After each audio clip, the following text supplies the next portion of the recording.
Steve, welcome back, bro. Thank you so much for talking to me again. Yeah, of course. I like to say, like, yeah, we had fun. Our last interview, caked in the face and all that. But today's interview, can we make it a little bit more serious? Talk about the music and your music especially? Absolutely. There you go. I love it. I love it. So I just want to jump right into it. Bro, how are you doing it? I remember back in the day, we used to have to sneak Warp on the radio. And then That's pretty cool that you did that, though. It was dope. Those were transition records. You know what I'm saying? And then even the No Beefs, and then also I'm in the House, and then you started getting on the radio, and music has changed, but you've always been able to adapt. Like from the originators that started kind of dance music here and the hype, now you're one of the people that are still pushing it from pioneering and still staying relevant. Dude, what's the secret? Well, you have to follow your inspiration, and you have to let it guide you quickly. And you have to also not be married to your own standards so much, because that's another thing with a lot, even like a lot of my producer friends that they get stuck into a certain once you get to a certain point, I think with any artist career, you stop listening to other people. Got you. I mean, you have to always be a student, and you always be humble about your approach and how. To change things up, to let your guard down. And whenever I'm in the studio with different artists, I like to wipe the slate clean and start from a very even playing field. Mm-hmm. So that way I could be in the studio with Lil Uzi Vert or Migos, and then also the next week I can do a session with Louis Tomlinson and finish Just Hold On. So that's basically how. And I'm for me, it's like I'm not just like I'm not an EDM producer. I'm just a producer. So I like to be in all different. See, that was the next thing I wanted to ask you. It's like originally when you came out, it was stuck in the category, but it's like you've made that transition from EDM to just straight M music, just music a long time ago, and I can't see you like that. And and especially with the world of music changing, like, do more people start need to get EDM to me is starting to become like not a dirty term, but it's like something we need to put in the past and just make M. Is it changed music? Are you guys singing like that? Like, I'm not trying to be EDM. I'm not trying to make just dance. I'm trying to make music for everybody, whatever it is. It's like I have like two personalities. Like when I'm a DJ, I'm representing EDM. Mm-hmm. I'm playing electronic music, but also I'm American raised DJ, culturally American. So I grew up on open format. I grew up on like mixing genres and playing all kinds of songs. And so when I make my edits for my sets, like I want to do a song that Celine Dion singing on. Same time I want to play an edit with Bad and Bougie, and then do like an edit of one of my own songs as well. So I'm gonna mix it all up, but the general kind of foundation is EDM. And then my other persona is when I'm in the studio, I'm not necessarily thinking so much about, in the beginning when I played clubs, when I was producing club music, I'm thinking, how is this going to be effective on the dance floor? And now if I'm in the studio, I'm more just like, I just want to write a great record. I want to write a record that's going to connect not only to the fan base of the other artists I'm working with, or just connect with people outside of, you always want to expand. That's the idea. You don't want to just preach to the choir. Like hopefully to the people that are already there for you. So you want to like continue to grow your base and connect with more people. So when I'm in the studio, I'm in a different headspace altogether.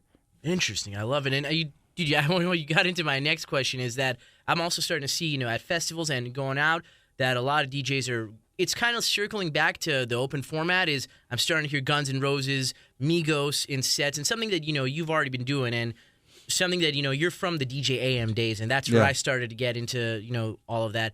Do you think that kind of style of mixing is coming back for everyone, or I'm just wishful thinking too much? It's definitely there. It's always kind of been there, and then there's been like spikes and peaks of other trends that are popping in, and I think a lot of European DJs are taking note of like more of the fast mixing and like genre mixing, because at the end of the day, you're up there and you're telling your story, your musical narrative, and if you always you play the same predictable set, it's not going to really push the needle for you. as a DJ. You want to be unpredictable. You want to throw curveballs, and but at the same time, you don't want to lose your bass, but you want to surprise them. You want to do things that they wouldn't expect. So I think it's important that you do mix in other things and that people wouldn't expect you to do. If they already expect you to be someone that mixes all kinds of stuff, then you got to dig deeper. You know what I mean? And that's what AM did back in the day. Like when we were playing at Banana Split, and we were like always digging for records, and we're always like trying to one up each other on what song that we're gonna edit into our sets. It's like at that point, it's like okay, we gotta bring in we got to bring in like a record from the 50s. Wow. And then mix in with a record from the 80s, and then a record from the 70s, and mix in with some hip hop beat. And like that was that kind of creative, like on the fly mixing, and that the kind of genre play that AM was doing was. I'm just glad that that's coming back a little bit more into a lot of DJs that are pushing the boundaries. So there is hope after all in some of that aspect, and I love it. Okay, the next big thing I want to ask is, what's next? What's the next big thing you're working on that you can give a little Costco sample about? My next I guess project is I just want to shift gears a bit. Mm-hmm. The last 3 singles I released are like in the Neon Future world, and they're all going to be on Neon Future 3.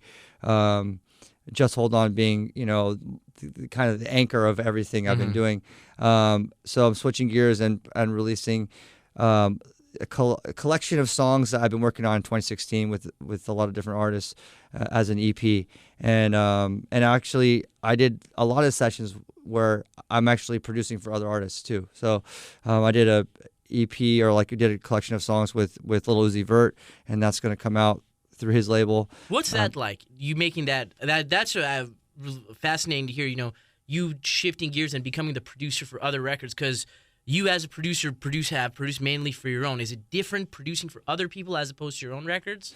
Well, what happened when I was working with Uzi, we're just like in the studio jamming out. There's no like, all right, this is the plan. It was more like, okay, let's find some beats. We started out with some EDM records, and then it just shifted to, because we spent a week together, so we really got to a place, a flow where I knew what he wanted at that point, and then I was able to deliver, and he was able to once you have the energy and the vibe, then he could just do his thing, right? Mm-hmm. And so what I learned from that session was like, I'm going to strip away anything that's like that I've worked on in the past and have to like write from there. Mm-hmm. And just focus on a very raw beat that's got the energy and like attitude for someone to go in and do their thing. It's like if it clings to them to the point where they can be creative, then I could write on top of that.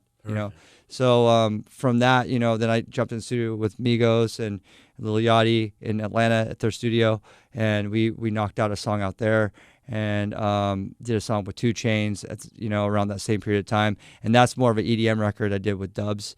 And then me and Yellow Claw did a record that we're still finishing. Got T-Pain in my studio in Vegas, tracked his vocals and finished the session. Putting in work. Yeah, and then I did a song with Wale as well. So I have and How Else, my song with Rich the Kid and McConan.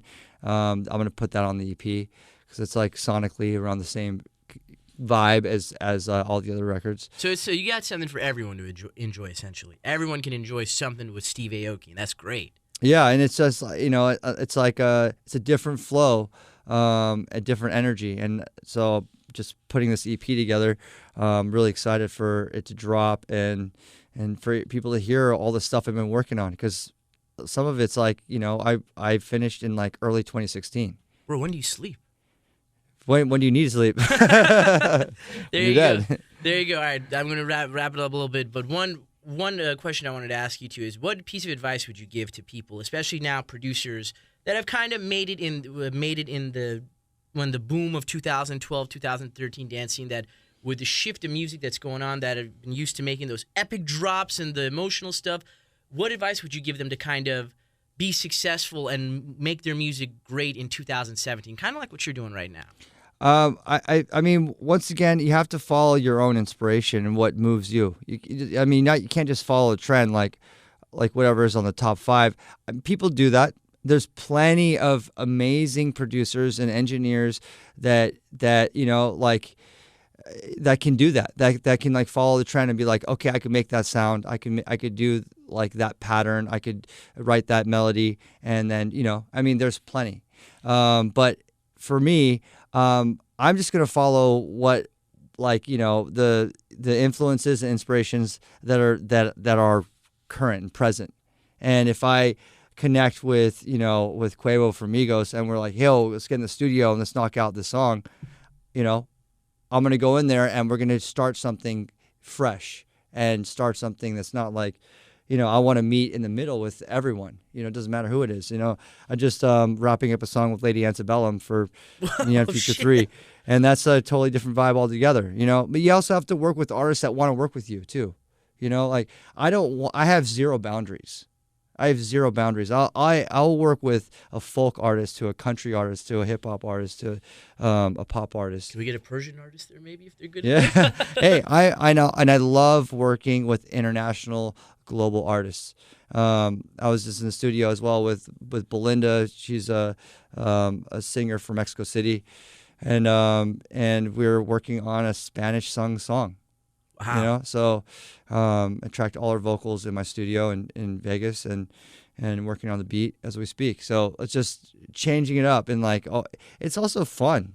It's like constantly new challenges, and you want to you just get better at what you do when